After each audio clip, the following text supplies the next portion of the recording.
ನಮಸ್ಕಾರ ಕರ್ನಾಟಕ ಈ ದಿನಗೆ ಸ್ವಾಗತ. ನಾನು ಲತಾ ಧರ್ಮರಾಜ್. ಈಗ ಹೆಡ್ಲೈನ್ಸ್. ಮಲೆನಾಡು ಸಂಸ್ಥೆಯ ಮೇರೈಸ್ ಫೌಂಡೇಶನ್ ವತಿಯಿಂದ ಡ್ರೋನ್ ಶೋ. ನೂರಾರು ಮಕ್ಕಳ ಎದುರು ಯಶಸ್ವಿಯಾದ ಡ್ರೋನ್ ಫ್ಲೈ. ಕಾರ್ಯಕ್ರಮದ ಸದುಪಯೋಗ ಪಡೆದು ಸಂತಸಪಟ್ಟ ವಿದ್ಯಾರ್ಥಿಗಳು. ಗೌಡಗೆರೆ ಪ್ರಕಾಶ್ 30 ವರ್ಷದಿಂದ ಕಾಂಗ್ರೆಸ್ ಪಕ್ಷದಲ್ಲಿ ಕೆಲಸ ಮಾಡುತ್ತಿದ್ದಾರೆ. ಅವರನ್ನು ಹುಡ ಅಧ್ಯಕ್ಷರನ್ನಾಗಿ ಮಾಡಿದರೆ ಪಕ್ಷ ಬಲವರ್ಧನೆಗೆ ಅನುಕೂಲ. ನಿಡುಗರಹಳ್ಳಿ ಸಿದ್ದಪ್ಪ ಆಗ್ರಹ. 2 ಕೆಎಸ್ಆರ್ಟಿಸಿ ಬಸ್ಗಳ ನಡುವೆ ಭೀಕರ ಅಪಘಾತ. 25ಕ್ಕೂ ಹೆಚ್ಚು ಪ್ರಯಾಣಿಕರಿಗೆ ಗಾಯ. ಶಿರಾಡಿಘಾಟ್ ರಸ್ತೆಯ ಕಾಮಗಾರಿ ಘಟನೆ ಕಾರಣ ಎಂದು ಸಾರ್ವಜನಿಕರು ಆರೋಪ.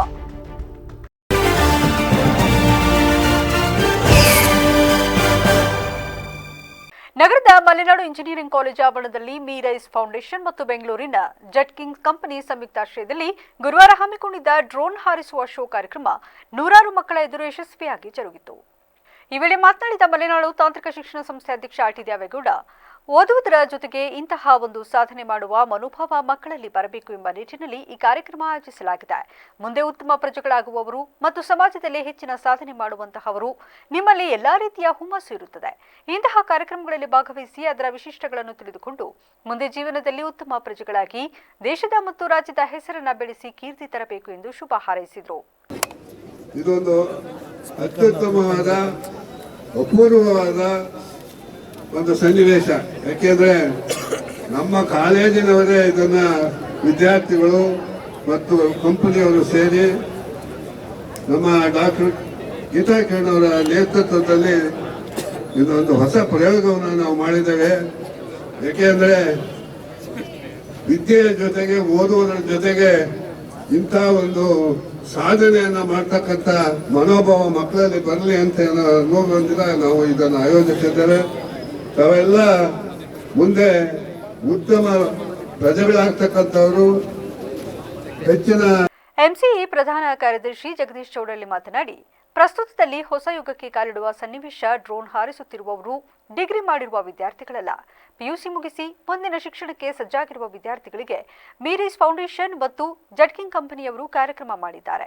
3 ದಿನಗಳ ಕಾಲ ಯಶಸ್ವಿಯಾಗಿ ತರಬೇತಿ ಪಡೆದು ಅದರ ಉಪಯೋಗವನ್ನು ವಿದ್ಯಾರ್ಥಿಗಳಿಗೆ ತಿಳಿಸುತ್ತಿದ್ದಾರೆ. ಈ ಡ್ರೋನ್ ರೈತ ಸಂಕುಲಕ್ಕೆ ಉಪಯುಕ್ತವಾಗಿದೆ. ಡ್ರೋನ್ ಎಂದರೆ ಕ್ಯಾಮೆರಾ ಮಾತ್ರವಲ್ಲ, ರೈತ ಬೆಳೆಯುವ ಕೃಷಿ ಬೆಳೆಗಳಿಗೆ ಔಷಧಿ ಸಿಂಪಡಣೆ, ಕಳೆನಾಶಕ ಸಿಂಪಡಣೆ, ಹೀಗೆ ಅನೇಕ ರೀತಿಯಲ್ಲೂ ರೈತ ಸಂಕುಲಕ್ಕೆ ಉಪಯುಕ್ತವಾಗಿದೆ. ಡ್ರೋನ್ ಸಂಸ್ಥೆ ನಮ್ಮ ಶಿಕ್ಷಣ ಸಂಸ್ಥೆಯಲ್ಲಿ ದೊಡ್ಡ ಕಂಪನಿಯಾಗಿರುವುದು ಹೆಮ್ಮೆಯ ವಿಷಯ ಎಂದು ತಿಳಿಸಿದರು. ಯಾರು ಡಿಗ್ರಿ ಮಾಡಿದ ಹುಡುಗರಲ್ಲ, ಇವರು ಪಿಯುಸಿ ಈಗ ತಾನೇ ಮುಗಿಸಿ ಮನೆಯಲ್ಲಿ ಕೂತಿದ್ದಂತ ಈ ವೆಕೇಶನ್ ಟೈಮ್ ನಲ್ಲಿ ಮೇರೈಸ್ ಫೌಂಡೇಶನ್ ಮತ್ತು ಸ್ಟಾರ್ಟ್ಅಪ್ ಕಂಪನಿ ಬೆಂಗಳೂರು ಇವರ ಸಹಯೋಗದಲ್ಲಿ ಈ ಒಂದು ಕಾರ್ಯವನ್ನ ಯಶಸ್ವಿಯಾಗಿ 3 ದಿವಸಗಳ ಕಾಲ ಮಾಡಿ ಇಂದು ಅದರ ಉಪಯೋಗವನ್ನ ಮಕ್ಕಳಿಗೆ ಪ್ರಸ್ತುತಪಡಿಸ್ತಾ ಇದ್ದಾರೆ. ಈ ಡ್ರೋನ್ ರೈತ ಸಂಕುಲಕ್ಕೆ ಬಹಳ ಉಪಯುಕ್ತವಾದಂತದ್ದು. ಇದು ಬರೀ ಕ್ಯಾಮ್ರಾ ಸೆರೆ ಹಿಡಿಯುತ್ತದಲ್ಲ, ನೀವು ಔಷಧಿ ಸಿಂಪಡಣೆ ಇರ್ಬೋದು, ಕಳೆನಾಶಕ ಸಿಂಪಡಣೆ ಇರ್ಬೋದು, ಎಲ್ಲಾ ರೀತಿಯಲ್ಲೂ ಇದು ರೈತ ಸಂಕುಲಕ್ಕೆ ಬಹಳ ಉಪಯುಕ್ತವಾದಂತಹ ಈ ಡ್ರೋನ್ ಸಂಸ್ಥೆಯನ್ನ ನಮ್ಮ ಮಲೆನಾಡು ತಾಂತ್ರಿಕ ಶಿಕ್ಷಣ ಸಂಸ್ಥೆಯಲ್ಲಿ ನಾವು ದೊಡ್ಡ ಕಂಪನಿಯಾಗಿ ಸ್ಟಾರ್ಟ್ ಮಾಡ್ತಾ ಇದ್ದೇವೆ. ಅದು ನಮಗೆ ಹೆಮ್ಮೆಯ ವಿಷಯ. ಇಂಥ ಒಂದು ಮಹತ್ ಕಾರ್ಯಕ್ಕೆ ಪ್ರಾಂಶುಪಾಲ ಎಜಿ ಕೃಷ್ಣಯ್ಯ ಮಾತನಾಡಿ, ಡ್ರೋನ್ ಅನ್ನು ತಯಾರು ಮಾಡುವುದು, ಅದನ್ನು ಡಿಸೈನ್ ಮಾಡುವುದು ಹಾಗೂ ಅದನ್ನು ಜೋಡಣೆ ಮಾಡಿ ಈಗ ಹಾರಿಸಿದ್ದಾರೆ. ಇಂದು ಟೆಕ್ನಾಲಜಿ ಮುಂದುವರೆದಿದ್ದು ಇದರಿಂದಲೇ ದೇಶದ ಅಭಿವೃದ್ಧಿ ಮತ್ತಿತರ ವಿನ್ಯಾಸಗಳಲ್ಲಿ ನಮ್ಮನ್ನು ನಾವು ತೊಡಗಿಸಿಕೊಳ್ಳಬೇಕಾಗಿದೆ. ಮಲೆನಾಡು ಇಂಜಿನಿಯರಿಂಗ್ ಕಾಲೇಜ್ 3 ದಿನಗಳ ಉತ್ತಮ ಕಾರ್ಯಕ್ರಮವನ್ನು ಹಮ್ಮಿಕೊಂಡಿದೆ. ಬೇರೆ ಬೇರೆ ಕಾಲೇಜಿನ ವಿದ್ಯಾರ್ಥಿಗಳು ಕಾರ್ಯಕ್ರಮದಲ್ಲಿ ಪಾಲ್ಗೊಂಡಿದ್ದಾರೆ. ಇವತ್ತು ಡ್ರೋನ್ ಹಬ್ಬದ ರೀತಿ ನಡೆಯುತ್ತಿದೆ. ನಮ್ಮ ಎಂಸಿಇ ಕಾಲೇಜು ಎಲ್ಲೆಡೆ ಪ್ರಖ್ಯಾತಿ ಪಡೆದು ಉತ್ತಮ ಶಿಕ್ಷಣ ನೀಡುತ್ತಾ ಬಂದಿದೆ ಎಂದು ಹೇಳಿದರು. ತುಂಬಾ ಒಂದು ಒಳ್ಳೆ ಸಂದರ್ಭ ಇದು. ಏನು ಇವತ್ತು ಟೆಕ್ನಾಲಜಿ ಮುಂದೆ ಬರ್ತಾ ಇದೆ, ಆ ಒಂದು ಟೆಕ್ನಾಲಜಿಗೆ ನಾವು ಕೂಡ ಹೊಂದ್ಕೊಂಡು ದೇಶದ ಅಭಿವೃದ್ಧಿ ಮತ್ತಿತರ ಒಂದು ವಿನ್ಯಾಸಗಳಲ್ಲಿ ನಮ್ಮನ್ನು ನಾವು ತೊಡಗಿಸಬೇಕಾಗಿದೆ. ಹಾಗಾಗಿ ಮಲೆನಾಡು ಇಂಜಿನಿಯರಿಂಗ್ ಕಾಲೇಜು ಈ ಒಂದು ಉತ್ತಮವಾದಂಥ ಒಂದು 3 ದಿನದ ಕಾರ್ಯಾಗಾರವನ್ನ ಏರ್ಪಡಿಸಿದೆ. ಸೊ ಬೇರೆ ಬೇರೆ ಕಾಲೇಜುಗಳು ಮಕ್ಕಳು ಕೂಡ ಇದರಲ್ಲಿ ಭಾಗವಹಿಸಿದ್ದಾರೆ. ಇದು ಈ ಸಂದರ್ಭದಲ್ಲಿ ಒಂದು ಹಬ್ಬ. ಏನು ಡ್ರೋನ್ ಟೆಕ್ನಾಲಜಿ ಅದನ್ನ ಡೆವಲಪ್ ಮಾಡಿ ನೀವೇ ಡಿಸೈನ್ ಮಾಡಿ ನೀವೇ ಅಸೆಂಬಲ್ ಮಾಡಿ ನೀವೇ ಫ್ಲೈ ಮಾಡ್ತಾ ಇದ್ದೀರಿ. So it is kind of a big festival of this MCA campus now today. So ಬೇರೆ ಬೇರೆ ಕಾಲೇಜುಗಳಿಂದ PUC ಮಕ್ಕಳೆಲ್ಲ ಬಂದಿದ್ದೀರಾ. ನಮ್ಮ ಮಲ್ನಾಡ್ ಇಂಜಿನಿಯರಿಂಗ್ ಕಾಲೇಜು ನಮ್ಮ ರಾಜ್ಯದಲ್ಲೆಲ್ಲ. ಈ ವೇಳೆ ಹೋಲಿ ಚಿಲ್ಡ್ರನ್ ಶಾಲೆಯ ಗಿರೀಶ್, ಮಿರೇಸ್ ಫೌಂಡೇಶನ್ ಮುಖ್ಯಸ್ಥೆ ಡೀನ್ ಗೀತಾ ಕಿರಣ್, ವಿವಿಧ ಶಾಲಾ ಕಾಲೇಜಿನ ಮಕ್ಕಳು ಹಾಜರಿದ್ದರು. ನಗರಾಭಿವೃದ್ಧಿ ಪ್ರಾಧಿಕಾರ ಅಧ್ಯಕ್ಷ ಸ್ಥಾನವನ್ನು ಹಾಸನ ವಿಧಾನಸಭಾ ಕ್ಷೇತ್ರದವರಿಗೆ ನೀಡಬೇಕೆಂದು ನಿಡುಗರಹಳ್ಳಿ ಸಿದ್ದಪ್ಪ ಹಾಗೂ ಇತರರು ಆಗ್ರಹಿಸಿದರು.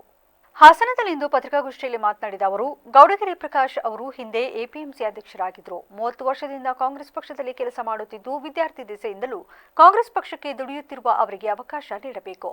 ಜನಪರ ಚಟುವಟಿಕೆ ಮತ್ತು ಸಾಮಾಜಿಕ ಕ್ಷೇತ್ರದಲ್ಲಿ ತೊಡಗಿಸಿಕೊಂಡಿದ್ದಾರೆ. ಪ್ರಕಾಶ್ ಅವರನ್ನು ಹುಡ ಅಧ್ಯಕ್ಷರನ್ನಾಗಿ ಮಾಡಿದರೆ ಜಿಲ್ಲೆಯ 7 ವಿಧಾನಸಭಾ ಕ್ಷೇತ್ರಗಳಲ್ಲಿ ಪಕ್ಷ ಬಲವರ್ಧನೆಗೆ ಅನುಕೂಲ ಆಗಲಿದೆ.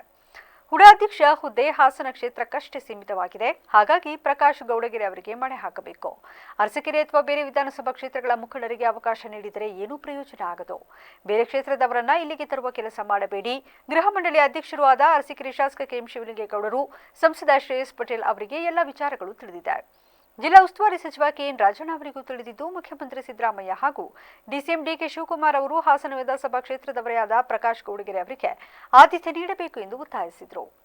ಹಾಸನ ನಗರಾಭಿವೃದ್ಧಿ ಪ್ರಾಧಿಕಾರದ ಅಧ್ಯಕ್ಷರ ಸ್ಥಾನಕ್ಕೆ ಪ್ರಪ್ರಥಮವಾಗಿ ನನ್ನ ಸಂಘಟನೆ ಅಂತಂದರೆ ಕಾಂಗ್ರೆಸ್ಸಿನ ಹಿರಿಯ ಮುಖಂಡರ ಸಮ್ಮುಖದಲ್ಲಿ ಇದೇ ನಿಮ್ಮ ಎದುರುಗಡೆ ಈ ಒಂದು ಪ್ರಕಾಶ್ ಗೌಡಗೆರೆ ಅವರಿಗೆ ನಗರಾಭಿವೃದ್ಧಿ ಪ್ರಾಧಿಕಾರದ ಅಧ್ಯಕ್ಷರ ಸ್ಥಾನ ಕೊಡಬೇಕು ಅಂತೇಳಿ ತಮ್ಮನ್ನು ಮನವಿ ಮಾಡಿದ್ದೆ. ಈಗಲೂ ಕೂಡ ಅಂತಿಮ ಘಟ್ಟದಲ್ಲಿದ್ದಾರೆ. ಸಾಲದಿದ್ದಕ್ಕೆ ಸ್ಥಳೀಯದವರಿದ್ದಾರೆ, ಹಾಸನ ತಾಲೂಕಿನವರಿದ್ದಾರೆ.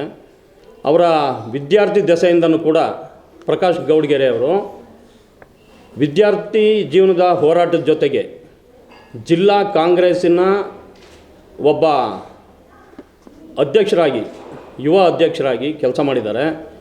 ಮತ್ತು ಏನು ರೈತ ಸಮುದಾಯದ ಒಬ್ಬ ನಿರ್ದೇಶಕನಾಗಿ APMCನಲ್ಲೂ ಕೂಡ ಕಾರ್ಯನಿರ್ವಹಿಸಿದ್ದಾರೆ. ಜೊತೆಗೆ ಅವರು ಅವರ ಸಮಾಜ ಸೇವೆಯನ್ನು ತಗೊಂಡು ನಾಗರಿಕ ಸನ್ಮಾನನೂ ಕೂಡ ಬೈಲಹಳ್ಳಿ ಪಂಚಾಯತಿನಲ್ಲಿ ಮಾಡಿದ್ದಾರೆ.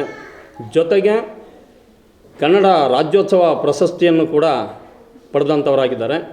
ದೀನ ದಲಿತರ ಬಗ್ಗೆ ಕಾಂಗ್ರೆಸ್ಸಿನ ಒಬ್ಬ ಹಿರಿಯ ಕಟ್ಟಾಳಾಗಿ ಪತ್ರಿಕಾಗೋಷ್ಠಿಯಲ್ಲಿ ಜಿಲ್ಲಾ ಕಾಂಗ್ರೆಸ್ ಪ್ರಧಾನ ಕಾರ್ಯದರ್ಶಿ ಕಟಾಯ ಸ್ವಾಮಿಗೌಡ, ಸಣ್ಣೇಗೌಡ ಹಾಜರಿದ್ದರು.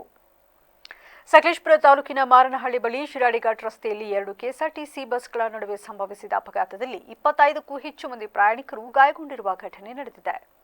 ಅಪಘಾತಕ್ಕೆ ಒಳಪಟ್ಟ ಬಸ್ಗಳಲ್ಲಿ KA 21 F0120 ನಂಬರ್ನ ಬಸ್ ಬೆಂಗಳೂರಿನಿಂದ ಮಂಗಳೂರಿಗೆ ತೆರಳುತ್ತಿತ್ತು. ಇನ್ನು KA 13 F2280 ನಂಬರ್ನ ಬಸ್ ಧರ್ಮಸ್ಥಳದಿಂದ ಬೆಂಗಳೂರಿಗೆ ಹೊರಟಿತ್ತು. ಶಿರಾಡಿಘಾಟ್ ರಸ್ತೆ ಮಾರ್ಗದ ಮಾರನಹಳ್ಳಿ ಬಳಿ ಎದುರಾಗಿ ಬಂದ ಈ 2 ಬಸ್ಗಳು ಡಿಕ್ಕಿ ಹೊಡೆದ ಪರಿಣಾಮ ಒಂದೇ ಬಸ್ನ ಮುಂಭಾಗ ಸಂಪೂರ್ಣ ನಜ್ಜುಗುಜ್ಜಾಗಿದೆ. ಇನ್ನು 2 ಬಸ್ಸಿನಲ್ಲಿ ಇದ್ದ 8 ಮಂದಿಗೆ ಗಂಭೀರ ಗಾಯಗಳಾಗಿವೆ. ಬಸ್ನ ಚಾಲಕರ ಸ್ಥಿತಿ ಗಂಭೀರವಾಗಿದ್ದು, ಗಾಯಾಳುಗಳನ್ನು ತಕ್ಷಣವೇ ಸಕಲೇಶಪುರದ ಕ್ರಾಫರ್ಡ್ ಆಸ್ಪತ್ರೆಗೆ ದಾಖಲಿಸಿ ಚಿಕಿತ್ಸೆ ನೀಡಲಾಗುತ್ತಿದೆ. ಸದ್ಯ ರಾಷ್ಟ್ರೀಯ ಹೆದ್ದಾರಿ ಅಭಿವೃದ್ಧಿ ಕಾಮಗಾರಿಗಳು ನಡೆಯುತ್ತಿದ್ದು, ಈ ಪರಿಣಾಮವಾಗಿ ನಿತ್ಯ ಅಪಘಾತಗಳು ಸಂಭವಿಸುತ್ತಿರುವುದಾಗಿ ಸ್ಥಳೀಯರು ದೂರಿದ್ದಾರೆ. ರಸ್ತೆ ಹುಬ್ಬುಗಳು, ಸ್ಪಷ್ಟ ಸಂಚಾರಿ ಮಾರ್ಗದ ಕೊರತೆ ಈ ರೀತಿಯ ಅಪಘಾತಗಳಿಗೆ ಕಾರಣವಾಗುತ್ತಿದೆ ಎಂದು ಸಾರ್ವಜನಿಕರು ಆರೋಪಿಸುತ್ತಿದ್ದು, ರಾಷ್ಟ್ರೀಯ ಹೆದ್ದಾರಿ ಅಧಿಕಾರಿಗಳು ಕೂಡಲೇ ಸೂಕ್ತ ಕ್ರಮ ಕೈಗೊಂಡು ಅಪಘಾತ ನಿಯಂತ್ರಣಕ್ಕೆ ಮುಂದಾಗಬೇಕೆಂದು ಸಾರ್ವಜನಿಕರು ಒತ್ತಾಯಿಸಿದ್ದಾರೆ. ಸ್ಥಳಕ್ಕೆ ಸಕಲೇಶಪುರ ಗ್ರಾಮಾಂತರ ಠಾಣಾ ಪೊಲೀಸರು ಭೇಟಿ ನೀಡಿ ಪರಿಶೀಲನೆ ನಡೆಸಿದ್ದಾರೆ. ಜಾಗತಿಕ ತಾಪಮಾನದಿಂದ ಹವಾಮಾನ ವೈಪರೀತ್ಯ ಉಂಟಾಗಿ ಎಲ್ಲೆಡೆ ಉಷ್ಣಾಂಶ ಪ್ರಮಾಣದಲ್ಲಿ ಗಣನೀಯ ಏರಿಕೆಯಾಗುತ್ತಿದೆ. ಇದನ್ನು ಗಮನಿಸಿ ಜಮಾಅತ್ ಇಸ್ಲಾಮಿ ಹಿಂದ್ನ ಮಕ್ಕಳ ಶಾಲೆಯಾದ ಚಿಲ್ಡ್ರನ್ ಇಸ್ಲಾಮಿಕ್ ಆರ್ಗನೈಸೇಷನ್ ವತಿಯಿಂದ ಜೂನ್ 25ರಿಂದ ಜುಲೈ 25ರವರೆಗೆ ಎಲ್ಲೆಡೆ ಗಿಡ ನೆಡುವ ಮತ್ತು ಪೋಷಿಸುವ ರಾಷ್ಟ್ರವ್ಯಾಪಿ ಅಭಿಯಾನ ಹಮ್ಮಿಕೊಳ್ಳಲಾಗಿದೆ ಎಂದು CIOನ ಸದಸ್ಯರು ತಿಳಿಸಿದರು. ಹಾಸನದಲ್ಲಿಂದು ಪತ್ರಿಕಾಗೋಷ್ಠಿಯಲ್ಲಿ ಮಾತನಾಡಿದ CIOನ ಸದಸ್ಯರಾದ ಆಯತುಲ್ಲಾ ಖಾನ್, ಹುಸೈಫಾ ಅಹ್ಮದ್ ಖಾನ್ ಮೊದಲಾದವರು, ಹಾಸನದಲ್ಲೂ ಸಹ ಈ ಅಭಿಯಾನದ ಅಂಗವಾಗಿ ಪ್ರಸ್ತುತ 150 ಗಿಡಗಳನ್ನು ನೆಟ್ಟು ಸಂರಕ್ಷಿಸಲಾಗಿದೆ. ಜೊತೆಗೆ ನಗರದ 6 ಶಾಲೆಗಳಿಗೆ ಭೇಟಿ ನೀಡಿ 800 ವಿದ್ಯಾರ್ಥಿಗಳಿಗೆ ಪರಿಸರ ಸಂರಕ್ಷಣೆ ಕುರಿತು ಜಾಗೃತಿ ಮೂಡಿಸುವ ಕಾರ್ಯಕ್ರಮ ಮತ್ತು ರ್ಯಾಲಿಗಳನ್ನು ಹಮ್ಮಿಕೊಳ್ಳಲಾಗಿದೆ ಎಂದು ಹೇಳಿದರು. ಮಣ್ಣಿನಲ್ಲಿ ಕೈಗಳು, ಭಾರತದೊಂದಿಗೆ ಹೃದಯಗಳು ಎಂಬ ವಿಷಯದಲ್ಲಿ ಜೂನ್ 25ರಿಂದ ಜುಲೈ 25ರವರೆಗೆ ಆಯೋಜಿಸಲಾಗಿರುವ ರಾಷ್ಟ್ರೀಯ ಅಭಿಯಾನದ ಹಿನ್ನೆಲೆಯಲ್ಲಿ ಈ ಸುದ್ದಿಗೋಷ್ಠಿಯನ್ನು ಆಯೋಜಿಸಲಾಗಿದೆ. ಈ ಅಭಿಯಾನದ ಉದ್ಘಾಟನಾ ಕಾರ್ಯಕ್ರಮವು ದೆಹಲಿಯಲ್ಲಿ ಆಯೋಜಿಸಲಾಗಿತ್ತು. ಈ ಅಭಿಯಾನವು ಭಾರತದಾದ್ಯಂತ ನಡೆಯುತ್ತಿದ್ದು ನಮ್ಮ ಹಾಸನದಲ್ಲಿ ಕೂಡ ನಾವು ನಡೆಸುತ್ತಿದ್ದೇವೆ. ಇದರ ಮುಖ್ಯ ಉದ್ದೇಶ ಮಕ್ಕಳು ತಮ್ಮ ಗೆಳೆಯರು ಮತ್ತು ನೆರೆಹೊರೆಯವರೊಂದಿಗೆ ನೇರವಾಗಿ ಸಂವಹನ ನಡೆಸಿ ಸಮುದಾಯದ ಸಹಕಾರದಿಂದ ಸುಸ್ಥಿರ ಬೆಳವಣಿಗೆ, ಪರಿಸರ ಹಾಗೂ ನೀರಿನ ಸಂರಕ್ಷಣೆ ಕುರಿತು ಮಹತ್ತರವಾದ ತಂತ್ರಗಳನ್ನು ಕಲಿಯುವುದಾಗಿದೆ. ಮತ್ತು ಇದರ ಜೊತೆಗೆ ಮಕ್ಕಳು ಪತ್ರಿಕಾ ಸಂವಹನ, ಪರಿಸರ ರ್ಯಾಲಿಗಳು ಮತ್ತು ಕಾರ್ಯಾಗಾರಗಳ ಮೂಲಕ ಪತ್ರಿಕಾಗೋಷ್ಠಿಯಲ್ಲಿ ಅಮ್ನಾರ್ ಶರೀಫ್, ಜುನೈರಾ ಕೌನೇನ್, ಆಯ್ರಾ ಫಾತಿಮ್ ಮತ್ತು ಹೊಣೆಗಾರರಾದ ತಸ್ಮಿಯಾ ಫಿರ್ದೋಸ್ ಮತ್ತು ಸಾಹೆಬಾ ಹಾಜರಿದ್ದರು. ಮಲೆನಾಡು ತಾಂತ್ರಿಕ ಮಹಾವಿದ್ಯಾಲಯದಲ್ಲಿ ಮಂಗಳವಾರ ಹಮ್ಮಿಕೊಳ್ಳಲಾಗಿದ್ದ ಸೈಲೋ ಫಾರ್ಚೂನ್ ಸಂಸ್ಥೆಯ 2ನೇ ನೇಮಕಾತಿ ಅಭಿಯಾನ ಯಶಸ್ವಿಯಾಗಿ ಜರುಗಿತು. ಮಲೆನಾಡು ತಾಂತ್ರಿಕ ಮಹಾವಿದ್ಯಾಲಯದಲ್ಲಿ ಝೈಲೋ ಫಾರ್ಚೂನ್ ಸಂಸ್ಥೆ ತನ್ನ 2ನೇ ವರ್ಷದ ಕ್ಯಾಂಪಸ್ ನೇಮಕಾತಿ ಅಭಿಯಾನದ ಅಂಗವಾಗಿ ಆಯೋಜಿಸಿದ್ದ ಹ್ಯಾಕಥಾನ್ ಸ್ಪರ್ಧೆ ವಿದ್ಯಾರ್ಥಿಗಳಿಗೆ ಅಪೂರ್ವ ವೇದಿಕೆಯಾಯಿತು. ಈ ಹ್ಯಾಕಥಾನ್ನಲ್ಲಿ ಸುಮಾರು 50 ವಿದ್ಯಾರ್ಥಿಗಳನ್ನು ತಮ್ಮ ತಾಂತ್ರಿಕ ಜ್ಞಾನ, ಕೌಶಲ್ಯ ಮತ್ತು ತಂಡ ಸಹಕಾರದಿಂದ ಸಮಸ್ಯೆ ಪರಿಹಾರ ಪರಿಕಲ್ಪನೆಗಳನ್ನು ಪ್ರದರ್ಶಿಸಿದರು. ಇನ್ನು ಸಂಸ್ಥೆಯ ತಾಂತ್ರಿಕ ತಂಡವು ಸ್ಥಳಕ್ಕೆ ಭೇಟಿ ನೀಡಿ ಸ್ಪರ್ಧೆಯಲ್ಲಿ ಸಕ್ರಿಯವಾಗಿ ಪಾಲ್ಗೊಂಡು ನಿರ್ಧಾರಾತ್ಮಕ ಆಯ್ಕೆ ಪ್ರಕ್ರಿಯೆ ನಡೆಸಿದರು. ಕೊಡುತ್ತೆ, ಪ್ರೊವೈಡ್ ಮಾಡುತ್ತೆ. ನಮ್ಮ ಕಂಪನಿನಲ್ಲಿ we have 2 key projects, Gau Sampoorna and Kisan Sampoorna ಅಂತ. Gau Sampoorna is an app, e-commerce app. Dairy ಸಪ್ಲಿಮೆಂಟ್ಸ್ನ ಪ್ರೊವೈಡ್ ಮಾಡ್ತೀವಿ. ಮತ್ತು AI ಸ್ಕ್ಯಾನರ್ ಅಂತ ರೀಸೆಂಟ್ಲಿ ಕರ್ನಾಟಕ ಗೌರ್ಮೆಂಟ್ ಜೊತೆ ಮರ್ಜರ್ ಆಗಿದೆ. ನಾವು ವೇರ್ ಎನಿಮಲ್ ಹಸ್ಬೆಂಡ್ರಿ ಟೀಮ್ ಪ್ರತಿ ವಿಲೇಜ್ಗೆ ಹೋಗ್ಬಿಟ್ಟು ಅಲ್ಲಿ ರೈತರ ಹತ್ರ ಕ್ಯಾಟಲ್ದು ಫೋಟೋ ಕ್ಲಿಕ್ ಮಾಡಿದ್ರೆ ಸಾಕು, ಎನಿಮಲ್ ಹೆಲ್ತ್ ರಿಪೋರ್ಟ್ ಜನ್ರೇಟ್ ಆಗುತ್ತೆ. So this is our biggest achievement as of now and it is the first company in whole country to do so. ಅದಾದಮೇಲೆ cattle loan provide ಮಾಡ್ತೀವಿ with insurance, cattle trading platform. Kisan Sampoorna ಬಂದುಬಿಟ್ಟು based on the image, farmers ಒಂದು image click ಮಾಡಿದರೆ ಸಾಕು, ಆ ಒಂದು image ಕ್ಲಿಕ್ಕಲ್ಲೇ crop recommendation ಕೊಡ್ತಾ ಹೋಗುತ್ತೆ. ಆಮೇಲೆ ವಾಯ್ಸ್ ಬೇಸ್ಡ್ ಅಸಿಸ್ಟೆಂಟ್ಸ್ ಇದೆ. ಫಾರ್ಮರ್ಸ್ಗೆ ಅವ್ರ ಲೋಕಲ್ ಲ್ಯಾಂಗ್ವೇಜಲ್ಲಿ ವೇರಿಯಸ್ ಅವಕಾಶ ಸಿಕ್ಕದು ಕಡಿಮೆ. ಅಂಥ ಅವಕಾಶವನ್ನು ತಾವೆಲ್ಲ ಉಪಯೋಗಿಸ್ಕೊಂಡು ನಮ್ಮ ಕಾಲೇಜಿನ ಹಬ್ಬದಲ್ಲಿ ತಾವೆಲ್ಲ ಭಾಗಿಯಾಗಿ ಅಲ್ಲದೆ ಅತ್ಯಂತ ಯಶಸ್ವಿಯಾಗಿ ಈ ಹಬ್ಬ ನಡೆಯಲಿಕ್ಕೆ ತಾವೆಲ್ಲ ಕಾರಣಕರ್ತರಾಗಿದ್ದೀರಿ. ಮುಂದೆಯೂ ಸಹ ಈ ರೀತಿ ಭಾಗವಹಿಸಿ ನಮ್ಮ ಕಾಲೇಜಿನ ಎಲ್ಲ ಚಟುವಟಿಕೆಗಳಲ್ಲೂ ಭಾಗವಹಿಸಿ ಉತ್ತಮವಾದ ಪ್ರದರ್ಶನವನ್ನು ಕೊಟ್ಟು ನಮ್ಮ ಕಾಲೇಜಿನ ಕೀರ್ತಿಯನ್ನು ತಂದೆ ಅಂತ ಹೇಳ್ತಾ ಮತ್ತೊಮ್ಮೆ ನಮ್ಮೆಲ್ಲರಿಗೂ ಶುಭಾಶಯವನ್ನು ಹೇಳ್ತೇನೆ. ಕೆಲಸವನ್ನು ಝೈಲೋ ಕಂಪ್ನಿ ಮಾಡಿದೆ. ಆ ಕಂಪನಿಯ HR ಮತ್ತು ತಂಡ ಕಾಲೇಜಿನ ಸುಮಾರು 50-60 ವಿದ್ಯಾರ್ಥಿಗಳಲ್ಲಿ 21 ವಿದ್ಯಾರ್ಥಿಗಳನ್ನು ಆಯ್ಕೆ ಮಾಡಿ ಆ ಮುಖಾಂತರ ಆ ತಂಡಗಳಿಗೆ ಬಹುಮಾನವನ್ನು ನೀಡುವ ಮೂಲಕ ಉತ್ತೇಜನವನ್ನು ನೀಡಿ ನಿಮಗೆಲ್ಲ ಸಹಕಾರಿಗಳಾಗಿದ್ದಾರೆ. ಅವರು ಕೊಟ್ಟಂತಹ ಈ ಒಂದು ಅವಕಾಶವನ್ನು ಸದುಪಯೋಗಪಡಿಸಿಕೊಂಡು ಆ ಕಂಪನಿಗೆ ಒಂದು ಶಕ್ತಿಯನ್ನು ತುಂಬತಕ್ಕಂಥ ಕೆಲಸವನ್ನು ತಾವುಗಳೆಲ್ಲ ಸೇರಿ ಮಾಡಬೇಕು.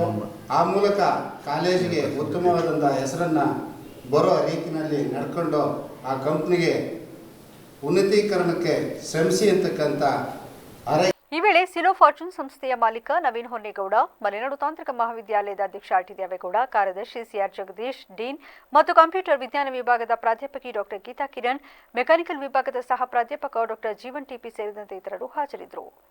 ಅರ್ಕಲಗೂಡು ತಾಲೂಕಿನಲ್ಲಿ ಅಂಗನವಾಡಿಗಳಿಗೆ ಸ್ವತಃ ಕಟ್ಟಡ ಕಲ್ಪಿಸುವ ನಿಟ್ಟಿನಲ್ಲಿ ಯೋಜನೆ ರೂಪಿಸಿದ್ದು, ನಿಗದಿತ ಅವಧಿಯೊಳಗೆ ಬಾಕಿ ಇರುವ 19 ಕಟ್ಟಡಗಳ ಕಾಮಗಾರಿಗಳನ್ನು ಪೂರ್ಣಗೊಳಿಸಿ ಜಿಲ್ಲೆಯಲ್ಲಿಯೇ ತಾಲೂಕು ಅಂಗನವಾಡಿ ಕಟ್ಟಡಗಳನ್ನು ಬಾಡಿಗೆ ಕಟ್ಟಡಗಳಿಂದ ಮುಕ್ತಗೊಳಿಸಬೇಕೆಂದು ಶಾಸಕ ಎ ಮಂಜು ಅಧಿಕಾರಿಗಳಿಗೆ ಕಟ್ಟುನಿಟ್ಟಿನ ಸೂಚನೆ ನೀಡಿದರು.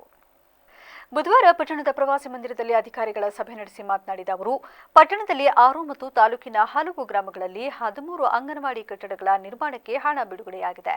ಆದರೆ ಇನ್ನೂ ಕಾಮಗಾರಿ ಪೂರ್ಣಗೊಳಿಸಿಲ್ಲ. ಜಾಗ ಹಾಗೂ ಇತರ ಸಮಸ್ಯೆಗಳು ಇದ್ದರೆ ತಹಶೀಲ್ದಾರ್, ತಾಲೂಕು ಪಂಚಾಯಿತಿ ಇಒ ಹಾಗೂ ಜಿಲ್ಲಾ ಪಂಚಾಯಿತಿ ಇಂಜಿನಿಯರ್ ಬಳಿ ಚರ್ಚಿಸಿ ಪರಿಹಾರ ಕಂಡುಕೊಂಡು ಕಟ್ಟಡಗಳ ನಿರ್ಮಾಣವನ್ನು ಮಾಡಿಸಬೇಕೆಂದು ಸಿಡಿಪಿಒ ವೆಂಕಟೇಶ್ ಅವರಿಗೆ ಸೂಚಿಸಿದರು. ಚೇಂಜ್ ಆಫ್ ವರ್ಕ್ ಆದ್ಮೇಲೂ ಈ ಸ್ಥಳನ ಕೊಟ್ಟಿರೋದು ಎಷ್ಟೇ ಇಸ್ವಿನಲ್ಲಿ ಸ್ಥಳನೂ ಕೊಟ್ಟು ಟೈಮ್ ಆಗಿದೆ. ಬಿಲ್ಡಿಂಗ್ ಸ್ಟಾರ್ಟ್ ಮಾಡಿಸಿರ್ಲಿಲ್ಲ ಸರ್, ಈಗ ಹೌದಲ್ವಾ? ನೋಟಿಸ್ ಕೊಡಿ. ಯಾಕ್ರಿ ಇಲಾಖೆ ಏನು ಮಾಡ್ತೀರಾ? ಜಾಗ ಕೊಟ್ಟ ಮೇಲೆ ದುಡ್ಡು ಕೊಟ್ಟು ಎಲ್ಲ ಮಾಡುವೆ ಕಂಪ್ಲೀಟ್ ಮಾಡೋಕ್ಕೆ ನಿಮ್ಮ ಕೆಲಸ ಏನು? ನಾನು ಬಂದ್ಮೇಲೆ ಫೌಂಡೇಶನ್ ಆಗೈತೆ. ನಾನು ನಿನ್ನ ಮಾತಾಡ್ತಿಲ್ಲ, ಯಾರೇನು ಇಲಾಖೆ ಓವರ್ ಇಟ್ ಈಸ್ ರೆಸ್ಪಾನ್ಸಿಬಲ್ ಅಲ್ವಾ ಅವರು? 10 ವರ್ಷಗಳಿಂದ ಮಾಡಿಲ್ಲ ಅಂದ್ರೆ ಏನರ್ಥ? ಅವ್ರು ಯಾವನಿಂದ ಅವ್ರು ನೋಟಿಸ್ ಕೊಡ್ರಿ ಅವನಿಗೆ 10 years ಇಂದ ಯಾಕಾಗಿಲ್ಲ ಅನ್ನೋದಕ್ಕೆ. 10 ವರ್ಷ ಈ ಕೇಂದ್ರದ ಬದಲು ಯಲಗತ್ತಹಳ್ಳಿ ಕೇಂದ್ರಕ್ಕೆ ಬದಲಾವಣೆ ಪ್ರಸ್ತಾವನೆ ಸಲ್ಲಿಸಿದೆ. ಯಲಗತ್ತಹಳ್ಳಿ ಕೊಟ್ಟಿದ್ಯಾ ಜಾಗ? ಯಲಗತ್ತಹಳ್ಳಿ ಶಾಲೆಯಲ್ಲಿ ಇದೆ ಸರ್. ಅದೇ ಅಲ್ಲೊಂದು ಸೈಟ್ ಇದೆಯಲ್ಲಪ್ಪ, ಸೈಟ್ ಇದೆಯಲ್ಲ, ನನಗೆ ಗೊತ್ತ, ನಾವೇ ಅದು ಯಾಕೆ ಸ್ಟಾರ್ಟ್ ಮಾಡಿಲ್ಲ? ಅದೀಗ ಚೇಂಜ್ ಆಫ್ ವರ್ಕಿಗೆ ಇದಕ್ಕೆ ಬರ್ತೀವಿ ಸರ್, ಆದೇಶ ಆಗಿಲ್ಲ. 10 ವರ್ಷ ಬೇಕಿತ್ತು ಚೇಂಜ್ ಆಫ್ ವರ್ಕ್ ತಗೊಳಕ್ಕೆ. ಸೈಟ್ ಕೊಟ್ಟಿದ್ದೀವಿ ತಾನೇ ಇದರಲ್ಲಿ ಯಲಗತ್ತಹಳ್ಳಿಯಲ್ಲಿ. ಯಲಗತ್ತಹಳ್ಳಿ ಕೊಟ್ಟಿದ್ದು ಸ್ಟಾರ್ಟ್ ಆಗಿ ಮಾಡಿದ್ರೆ ಇದು ಯಲಗತ್ತಹಳ್ಳಿ ಫಸ್ಟ್ ಸರ್ ಗಂಗೂರ್ಗಾಗಿ. ಸಭೆಯಲ್ಲಿ ತಹಶೀಲ್ದಾರ್ ಸೌಮ್ಯ, ಜಿಲ್ಲಾ panchayat AE Ramesh, CDPO Venkatesh, survey ಇಲಾಖೆ ಅಧಿಕಾರಿ ಸುಂದರ್, ಪಟ್ಟಣ ಪಂಚಾಯಿತಿ ಮುಖ್ಯಾಧಿಕಾರಿ ನಾಗೇಶ್ ಕುಮಾರ್ ಹಾಜರಿದ್ದರು. ಉತ್ತರ ಕನ್ನಡ ಜಿಲ್ಲೆಯ ಶಿರಸಿ ತಾಲೂಕಿನ ಹೆಬ್ಬತ್ತಿ ಗ್ರಾಮದ ರಾಮಾಪುರದ ಅಂಗನವಾಡಿ ಮಕ್ಕಳಿಗೆ ಕಲಿಯಲು ಬೆಂಚಿನ ವ್ಯವಸ್ಥೆ ಇಲ್ಲದ ಕಾರಣದಿಂದಾಗಿ ಪ್ಲಾಸ್ಟಿಕ್ ಅಕ್ಕಿ ಚೀಲದ ಮೇಲೆ ಕುಳಿತು ಕಲಿಯಬೇಕಾದ ಪರಿಸ್ಥಿತಿ ಎದುರಾಗಿದೆ. ಹೌದು, ಮೊದಲೇ ಈ ಭಾಗದಲ್ಲಿ ಭಾರೀ ಮಳೆ ಇದ್ದು ಇಂತಹ ಸಮಯದಲ್ಲಿ ಚಿಕ್ಕ ಮಕ್ಕಳು ನೆಲದ ಮೇಲೆ ಕುಳಿತು ಕಲಿಯಬೇಕೆಂದರೆ ಕಷ್ಟಕರವಾಗಿದೆ. ಈ ಅಂಗನವಾಡಿಯಲ್ಲಿ 30 ಮಕ್ಕಳಿದ್ದರೂ ಕೂಡ ಸರಿಯಾದ ಮೂಲಭೂತ ವ್ಯವಸ್ಥೆ ಇಲ್ಲದೆ ಮಕ್ಕಳು ಪರದಾಡುವಂತಾಗಿದ್ದು, ಈ ಕೂಡಲೇ ಅಂಗನವಾಡಿ ಮೇಲ್ವಿಚಾರಕರು ಈ ಬಗ್ಗೆ ಗಮನ ಹರಿಸಿ ಮಕ್ಕಳಿಗೆ ಸರಿಯಾದ ವ್ಯವಸ್ಥೆ ಕಲ್ಪಿಸಬೇಕೆಂದು ಪಾಲಕರಾದ ಪ್ರತೀಕ್ ಕುರ್ಬರ್ ಆಗ್ರಹಿಸಿದರು. ಇದರಲ್ಲಿ ಟೀಚರ್ಸ್ ಇದ್ದಿದ್ದಿಲ್ಲ. ಅಲ್ಲಿಂದ ಏನಾಯ್ತಂದ್ರೆ ಒಂದು ತಿಂಗಳಿಂದ ನಮಗೆ ಒಬ್ಬರು ಟೀಚರ್ ಬಂದಿದ್ದಾರೆ ಅಂಗನವಾಡಿಗೆ. ಆ ಸಮಸ್ಯೆ ಈಗ ಏನು ತೊಂದರೆ ಇಲ್ಲ.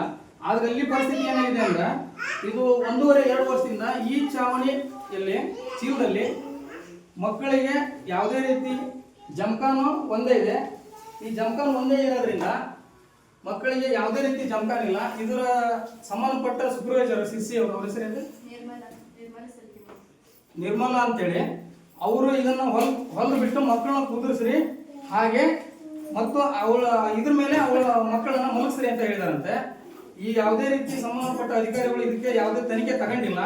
ಹಾಗೆ ಮುಂದೆ ಏನು ಮಗ ಅಂದ್ರೆ, ಈ ವಾತಾವರಣದಲ್ಲಿ ಮಕ್ಕಳು ಕುತ್ಕೊಂಡ್ರೆ ಅವರಿಗೆ ಬಹಳ ತೊಂದರೆ ಆಗ್ತೈತಿ. ನಾಳೆ ಇದಕ್ಕೆ ಯಾವುದೇ ಟೀಚರ್ಸ್ ಸಂಬಂಧಪಡೋದಿಲ್ಲ, ಸೂಪರ್ವೈಸರ್ ಸಂಬಂಧಪಡ್ತಾರ, ಗ್ರಾಮ ಪಂಚಾಯತಿಯವರು ಸಂಬಂಧಪಡ್ತಾರ.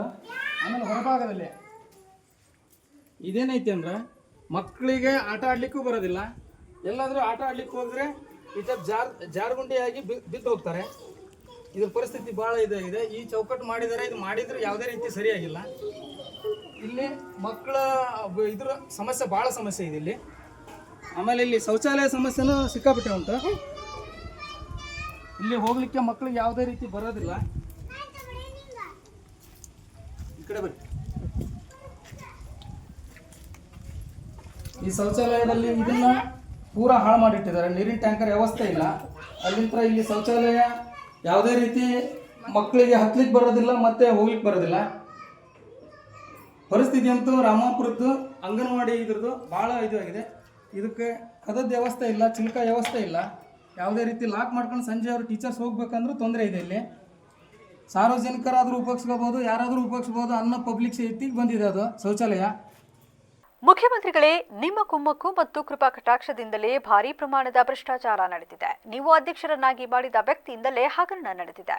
ಆದ ಕಾರಣ ಕೂಡಲೇ ಟಿ ನರಸೀಪುರ ಪುರಸಭೆಯನ್ನ ಸೂಪರ್ ಸೀಡ್ ಮಾಡಿ ಆಡಳಿತಾಧಿಕಾರಿಯನ್ನ ನೇಮಿಸುವಂತೆ ಜಿಲ್ಲಾ ಮಾಧ್ಯಮ ವಕ್ತಾರ ದಯಾನಂದ್ ಪಟೇಲ್ ಆಗ್ರಹಿಸಿದರು. ಪಟ್ಟಣದ ಬಿಜೆಪಿ ಕಚೇರಿಯಲ್ಲಿಂದು ಮಾತನಾಡಿದ ಅವರು, ಪುರಸಭೆ ಮಾಜಿ ಅಧ್ಯಕ್ಷ ಹಾಲಿ ಸದಸ್ಯ ಟಿಎನ್ ನಂಜುಂಡಸ್ವಾಮಿ ಪುರಸಭೆಗೆ ಸ್ವಯಂ ಘೋಷಿತ ಆಸ್ತಿ ತೆರಿಗೆ ಅಡಿ ಪ್ರತಿ ವರ್ಷ ಪಾವತಿಸಬೇಕಿರುವ ತೆರಿಗೆಯನ್ನು ಕೆನರಾ ಬ್ಯಾಂಕ್ನ ನಕಲಿ ಚಲನ್ ಹಾಗೂ ಮುದ್ರೆ ಬಳಸಿ ಲಕ್ಷಾಂತರ ರೂಪಾಯಿಗಳನ್ನು ವಂಚಿಸಿದ್ದು, ಈತನ ಮೇಲೆ ವಿಶೇಷವಾದ ತನಿಖಾ ತಂಡವನ್ನು ನಿಯೋಜಿಸಿ ಹಳೆಯ ಕಡತವನ್ನು ಪರಿಶೀಲಿಸಿ ಕ್ರಮ ಕೈಗೊಳ್ಳಬೇಕು ಎಂದರು. ಮುಖ್ಯಮಂತ್ರಿಗಳೇ, ನಿಮ್ಮ ಕೃಪಾ ಕಟಾಕ್ಷದಿಂದನೇ ಕೆಲಸ ಆಗ್ತಾ ಇದೆ, ನಿಮ್ಮ ಆಶೀರ್ವಾದದಿಂದನೇ ಕೆಲಸ ಆಗ್ತಾ ಇದೆ. ಉಸ್ತುವಾರಿ ಸಚಿವರು ನಮ್ಮ ನಾಯಕರು ಹೇಳಿದ ಹಾಗೆ ಬೆಳಗ್ಗೆ ಎದ್ರೆ ಮಾತನಾಡ್ತಾರೆ. ಅವರು ಎಲ್ಲಾ ವಿಚಾರಗಳ ಬಗ್ಗೆ ಬಹಳ ಆಳವಾದ ಅಧ್ಯಯನ ಮಾಡಿಕೊಂಡಿದ್ದಾರೆ.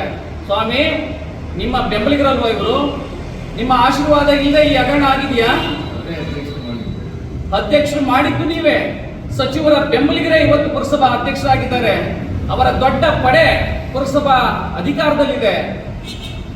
ಇದು ಮೇಲ್ನೋಟಕ್ಕೆ ಸ್ವಂತ ಆ ಒಂದು ಮುಖ್ಯಾಧಿಕಾರಿ ಕಂಪ್ಲೇಂಟ್ ಮಾಡ್ತಾರೆ, ಹೋಗಿ ನಮ್ಮ ನಕಲು ಮಾಡಿ ಚಲನ ವಿತರಣೆ ಮಾಡಿದ್ದಾರೆ ಅಂತೇಳಿ ಮುಖ್ಯಾಧಿಕಾರಿ ಕಂಪ್ಲೇಂಟ್ ಕೊಟ್ಟಂತ ಇತಿಹಾಸ ಕರ್ನಾಟಕದಲ್ಲಿ ಎಲ್ಲಾದ್ರೂ ಇದೆ ಅಂದ್ರೆ ಅದು ಟಿ ನರಸೀಪುರ ಪುರಸಭಾ ಕಚೇರಿಯಲ್ಲಿ ಅಂತ ಹೇಳಲಿಕ್ಕೆ ನಾಚಿಕೆ ಆಗಬೇಕು ಕಾಂಗ್ರೆಸ್ ಸರ್ಕಾರಕ್ಕೆ. ಯಾವ ನೈತಿಕತೆ ಇದೆ ಸ್ವಾಮಿ ನಿಮಗೆ ಮಾತನಾಡಲಿಕ್ಕೆ? ಸಾಧನ ಸಮಾವೇಶ ಮಾಡ್ತೀರಾ? ನಮ್ಮ ಖ್ಯಾತ ವೈದ್ಯ ಡಾಕ್ಟರ್ ರೇವಣ್ಣ ಮಾತನಾಡಿ, ಸರ್ಕಾರಕ್ಕೆ ತೆರಿಗೆ ಹಣ ವಂಚಿಸಿರುವ ಪುರಸಭೆ ಸದಸ್ಯರಾದ ಟಿಎನ್ ನಂಜುಂಡಸ್ವಾಮಿ ಅವರ ನಡೆಯನ್ನು ನಮ್ಮ ಪಕ್ಷ ತೀವ್ರವಾಗಿ ಖಂಡಿಸುತ್ತದೆ. ನಮಗೆ ಜನರು ಅಧಿಕಾರ ನೀಡಿದ್ದು ನಾವು ಜನರಿಗೆ ಒಳಿತನ್ನ ಮಾಡಬೇಕು. ಅದ್ಬಿಟ್ಟು ಜನರ ತೆರಿಗೆ ಹಣವನ್ನೇ ಲಪ್ಟಾಯಿಸುವುದು ಅವರಿಗೆ ದ್ರೋಹ ಬಗೆದಂತೆ. ಹಾಗಾಗಿ ಅವರ ಮೇಲೆ ಸೂಕ್ತ ಕ್ರಮ ಕೈಗೊಳ್ಳಬೇಕೆಂದು ಸರ್ಕಾರವನ್ನು ಒತ್ತಾಯಿಸಿದರು. ಪ್ರಾಮಾಣಿಕವಾಗಿ ಆಡಳಿತ ನಡೆಸ್ತೀವಿ ಅಂತ ಹೇಳ್ತಕ್ಕಂಥ ಸನ್ಮಾನ್ಯ ನಮ್ಮ ಮುಖ್ಯಮಂತ್ರಿಗಳ ಸಿದ್ದರಾಮಯ್ಯ ಸಾಹೇಬರು ಕೂಡ ಇದಕ್ಕೆಲ್ಲ ಗಮನ ಹರಿಸಿ ನರಸೀಪುರದ ಬಗ್ಗೆ ಹೆಚ್ಚಿನ ಒತ್ತು ಕೊಟ್ಟು ಇಂಥ ಪ್ರಕರಣಗಳು ಮುಂದೆ ಆಗಬಾರ್ದು, ಆಗಿರ್ತಕ್ಕಂಥದ್ದಕ್ಕೆ ಸೂಕ್ತ ಕಾನೂನು ಕ್ರಮ ತಗೋಬೇಕು. ಈಗ ನಾವು ಪ್ರತಿ ವರ್ಷವೂ ಕೂಡ ನೋಡ್ತೀವಿ, ನರಸೀಪುರದಲ್ಲಿ ಪ್ರತಿ ವರ್ಷ ಪುರಸಭೆಯಲ್ಲಿ 8 ರಿಂದ 10 ಕೋಟಿ ಬಜೆಟ್ ಮಂಡನೆ ಮಾಡ್ತಾರೆ. ಜನರು ತೆರಿಗೆ ಕಟ್ತಾರೆ. ನಮಗೆ ಅಧಿಕಾರ ಕೊಟ್ಟಿರ್ತಕ್ಕಂಥದ್ದು ಜನರಿಗೆ ಒಳ್ಳೇದು ಮಾಡಲಿಕ್ಕೆ ಹೊರತು ನಮ್ಮ ಸ್ವಂತಕ್ಕೆ ಮಾಡ್ಕೊಳ್ಳೋದು ಅನಿಸ್ತಿಲ್ಲ. ನಾನು ಕೂಡ ಹುಟ್ಟಿ ಬೆಳೆದು ನೋಡ್ತಾ ಇದ್ದೀನಿ. ರಸ್ತೆಗಳು ಎಷ್ಟು ಹದಗೆಟ್ಟಿದೆ ಅಂತಂದರೆ ಜನರು ತಿರುಗಾಡಲಿಕ್ಕೆ ಆಗಲ್ಲ. ಪುರಸಭೆ ನಮ್ಮ ನಗರದ ವ್ಯಾಪ್ತಿ ಒಳಗಡೆ, ಪಟ್ಟಣದ ವ್ಯಾಪ್ತಿ ಒಳಗಡೆ ಇಂಥವೆಲ್ಲ ಗಮನ ಹರಿಸಬೇಕು. ಈ ಸಂದರ್ಭದಲ್ಲಿ ಮಾಜಿ ಶಾಸಕರಾದ ಸಿ ರಮೇಶ್, ಮಂಡಲಾಧ್ಯಕ್ಷರಾದ ಸತ್ಯರಾಜ್, ಮಾಜಿ ಅಧ್ಯಕ್ಷ ಲೋಕೇಶ್ ನಾಯ್ಕ್ ಸೇರಿದಂತೆ ಇತರರು ಹಾಜರಿದ್ದರು. ಕೊಪ್ಪಳ ಜಿಲ್ಲೆಯ ಯಲಬುರ್ಗಾ ತಾಲೂಕಿನ ಮಂಡಲಮರಿ ಗ್ರಾಮದಲ್ಲಿ ಅಕ್ರಮ ಮದ್ಯ ಮಾರಾಟ ಹಿನ್ನೆಲೆ ಅಂಗಡಿ ಮುಚ್ಚುವಂತೆ ಆಗ್ರಹಿಸಿ ಗ್ರಾಮಸ್ಥರು ಪ್ರತಿಭಟಿಸಿದರು. ಈ ವೇಳೆ ಮಾತನಾಡಿದ ಗ್ರಾಮಸ್ಥರು, ಗ್ರಾಮದಲ್ಲಿ ಅಕ್ರಮ ಮದ್ಯ ಮಾರಾಟ ರಾಜಾರೋಷವಾಗಿ ನಡೆಯುತ್ತಿದ್ದು, ಇದರಿಂದ ಉಂಟಾಗುತ್ತಿರುವ ಸಮಸ್ಯೆಗಳಿಂದ ಬೇಸತ್ತ ಗ್ರಾಮಸ್ಥರು ಅಕ್ರಮ ಮದ್ಯ ಮಾರಾಟ ಬಂದ್ ಮಾಡಿಸುವಂತೆ ಅಬಕಾರಿ ಇಲಾಖೆ ಹಾಗೂ ಪೊಲೀಸ್ ಇಲಾಖೆಗೆ ಮನವಿ ಸಲ್ಲಿಸಿದರೂ ಯಾವುದೇ ಕ್ರಮ ಕೈಗೊಂಡಿಲ್ಲ. ಬದಲಿಗೆ ಅವರೇ ಸಾಥ್ ನೀಡುತ್ತಿದ್ದಾರೆ ಎಂದು ಆಕ್ರೋಶ ವ್ಯಕ್ತಪಡಿಸಿದ ಅವರು, ಈ ಕೂಡಲೇ ಅಕ್ರಮ ಮದ್ಯ ಮಾರಾಟ ತಡೆಯದಿದ್ದರೆ ಅಬಕಾರಿ ಕಚೇರಿ ಮುಂದೆ ಉಗ್ರ ಹೋರಾಟ ನಡೆಸುವುದಾಗಿ ಎಚ್ಚರಿಕೆ ನೀಡಿದರು. ಈ ರಸ್ತೆಯಲ್ಲಿ ಮಂಡಮರಿ ಕ್ರಾಸದಲ್ಲಿ ಒಂದು ಮಜ್ಜಲು ಬಂಡ ಒಂದು ಡಾಬಾ ಹಾಕಿರ್ತಾನೆ. ಇಡೀ ಗ್ರಾಮಸ್ಥರು ಬಂದು ಅವನು ಹೇಳಿದ್ರೆ ಕೇಳಲ್ಲ. ಆದ ಕಾರಣ ಕುಷ್ಟಗಿ ಅಬಕಾರಿ ಸ್ಟೇಷನ್ಗೂ ಮತ್ತು ಯಲಬುರ್ಗಾ PSI ಸರ್ಕಲ್ ಸಾಬ್ಗೂ ಒಂದು ಮನವಿ ಕೊಟ್ಟಿದ್ವಿ. ಅವರು ಆ ಮನವಿನೂ ಕೊಟ್ಟರು, ಯಾವ ತಿರಸ್ಕಾರನ ಮಾಡಲ್ಲ. ಆದ ಕಾರಣ ನಮ್ಮ ಮಂಡಮರಿ ಗ್ರಾಮದಲ್ಲಿ ಯುವಕರು 16-17 ವರ್ಷದವರು ಹುಡುಗರು ಸತ್ತು ಹೋಗಿದ್ದಾವೆ. ಆದ ಕಾರಣ ಆ ಅಬಕಾರಿ ಸ್ಟೇಷನ್ನರು ಈ ಕ್ರಮ ಕೈಗೊಂಡು ಈ ಮಂಡಮರಿ ಗ್ರಾಮದಲ್ಲಿ ಸೆರೆ ಮುಕ್ತ ಗ್ರಾಮವನ್ನು ಮಾಡಬೇಕೆಂದು ತಮ್ಮಲ್ಲಿ ಕಳೆಕಳೆಯ ಪ್ರಾರ್ಥನೆ ಮಾಡಿಕೊಳ್ಳುತ್ತೇವೆ. ಇನ್ನು ಈ ಸಂದರ್ಭದಲ್ಲಿ ಯಲಬುರ್ಗಾ ಎಎಸ್ಐ ಪ್ರತಿಭಟನಾ ಸ್ಥಳಕ್ಕೆ ಭೇಟಿ ನೀಡಿ ಅಕ್ರಮವಾಗಿ ಮದ್ಯ ಸಾಗಾಟ ಮಾಡುವವರ ಮೇಲೆ 2 ದಿನಗಳಲ್ಲಿ ಕ್ರಮ ಕೈಗೊಳ್ಳಲಾಗುವುದಾಗಿ ಭರವಸೆ ನೀಡಿದ ಹಿನ್ನೆಲೆ ಗ್ರಾಮಸ್ಥರು ಪ್ರತಿಭಟನೆಯನ್ನ ಹಿಂಪಡೆದರು.